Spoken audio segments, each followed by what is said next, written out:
Lynn Prowse-Bishop, and this is the Virtual Business Show. Today we're going to be looking at the evolution of the virtual assistant industry. A couple of months ago, I was invited by veteran VA Sharon Williams of the 24-Hour Secretary and the Online International VA Convention to join a committee that comprised other veteran VAs from around the world, and we were discussing updating the core competencies that we had worked on back in 2004. The reason was that these VAs, all of whom have been in the industry in excess of 10 years, some over 20, and who run groups or associations, have seen a trend in emerging VAs where it seems that the industry is turning into something you do to fill in time between childcare duties or a side hustle to your full-time job. It used to be that you aspired to being a full-time VA and your job became part-time while you built your practice. But it seems that many newbie VAs are beginning to view the industry as a hobby. And this can have very detrimental effects on those of us who have worked very hard for a very long time to build the industry into a reputable, legitimate business option. Since I began my VA journey back in 2000, the industry has certainly evolved and changed significantly. What back then was a relatively new fledgling industry forged primarily by women, and I'm not ignoring the men. There were men who were involved in the industry and who certainly still are involved in the industry and make a great contribution. But the fledgling industry was forged primarily by women who'd come from years working in administration, secretarial, personal assistant, executive assistant roles. The industry has now grown and developed into a truly global industry with many industry associations meeting the needs of individuals who want to build truly successful virtual assistant practices. However, on the flip side of that, the growth and accessibility of the internet globally has also seen an increase in the number of fly-by-nighters, those not wanting to have a business, but a side hustle to their full-time job, a bit of extra cash, those thinking being a VA is a get-rich-quick scheme, those who can work the internet or have a social media presence, and so that apparently makes them an expert in social media management. These days, many new entrants to the industry have no background in admin at all. Some are coming direct from school looking for alternatives to traditional employment. Many of them already have tech skills. They've grown up with technologies and apps that they take for granted that didn't even exist when we first started our practices. The internet was fledgling, social media was unheard of, and mobiles were a box the size of a brick in your car. You waited overnight for a 3 meg email to download and prayed the dial-up connection stayed connected or you'd be starting all over again. This means that new entrants to the industry aren't necessarily offering traditional admin or secretarial services, but because they have a social media page, they're offering social media management, or they've made a Wix website and so are offering website updates, for example.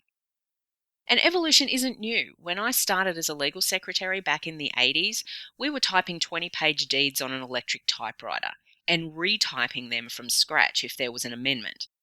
This later evolved into Olivetti electronic typewriters with a screen and a floppy disk drive so we could print a line at a time and save our work, and we thought all our Christmases had come at once. And of course, finally, that evolved into word processors and computers. So it's not surprising that the VA industry will evolve too. But one thing stays the same, and that is that being a VA is about being a business owner. It is not a hobby. There's no doubt that the VA industry provides a level of flexibility in work and lifestyle that many people have been seeking for years. However, being a VA is not for everyone.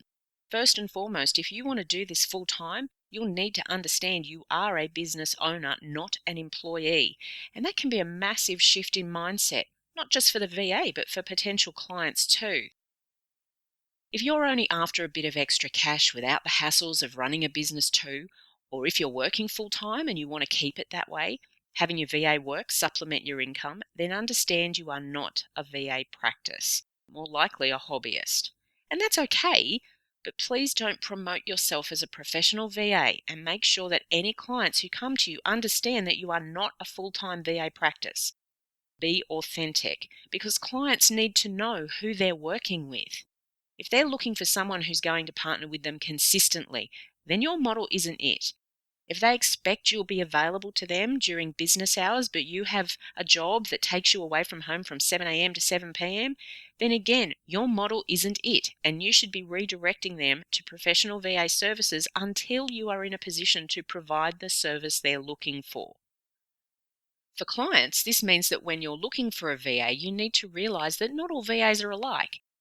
You need to be very clear on what it is you're looking for in a VA. It used to be that you were looking for help with your administrative tasks on a regular basis to help you with the overwhelm and enable you to focus on your core income generating activities, a partner with a vested interest in the success of your business. As such, you'd be looking for someone who had the time necessary to devote to your needs, who had experience in not only an administrative capacity but also working remotely. Now, you can use a VA for more than just admin work. You might outsource your website to a VA with experience in that niche. You might be looking for someone who can get your business more active in social media, who can manage your Twitter feed and oversee the administration of your Facebook groups. Or you might need someone to tweak your marketing materials, your blog posts, provide social media graphics, or do some research. These are areas that didn't exist 10, 15 years ago, but have become necessary for businesses with the evolution of technology. And you may not have the in-house staff with the skills or the capacity to look after these things for you.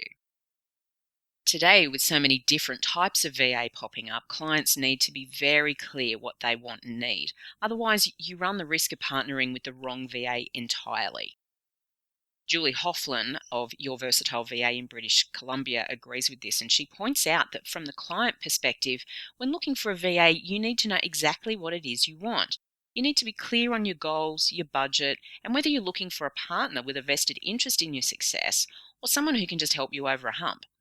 She includes a fabulous infographic on her site highlighting the difference between what she terms offshoring, outsourcing, and contracting. And I'll include a link on the podcast page to that infographic for you. Remember that anyone can say anything these days. When it comes to marketing, the adage, "it's better to ask forgiveness than permission," seems to be being applied by newbie VAs, with many on discussion boards admitting that they have little to no experience in a given service, but that they want to provide that service to clients now. That they have no training, but they're asking how they can start offering the service to clients right away. A fake it till you make it mentality, instead of getting ducks in a row before they go out there selling their services. This makes it even more essential for clients to do their homework. Whilst a VA isn't an employee, you should approach the decision about who you partner with in a similar way. Do your research, speak with them, look at testimonials, and go to the trouble of contacting the provider of those testimonials. It's easy enough to fake a testimonial these days, especially when it seems what's regarded as the truth is quite flexible.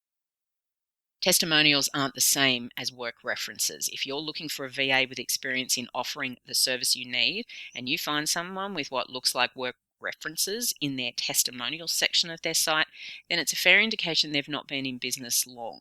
That doesn't mean they can't do the work for you, but it does mean you have to look again at what it is you're looking for. And if it doesn't work out, don't give up on the industry entirely. You may just have picked the wrong partner. This means that clients should also be considering the experience and skill set of the VA they intend partnering with, especially when looking at their rate. VA rates vary widely from about $25 an hour to $80 plus an hour. It's important to check what you get for that rate. VAs at the higher end of the scale have generally transitioned years of secretarial experience and often come from backgrounds as high-level executive PAs with a vast array of technological knowledge and a broad skill set. They may have done specialist courses in certain technology. Those at the lower end of the scale are often just starting out or have limited experience with technologies. It's important for clients to assess their needs and ensure they partner with a VA who can adequately meet those needs. For those who have just discovered the VA industry and are thinking this might be a great alternative to traditional employment, it is. But also get clear in your own mind what it is you want: to be a business owner or to make some extra cash. If you have no experience at all in office environments, then think hard about the services that you want to offer.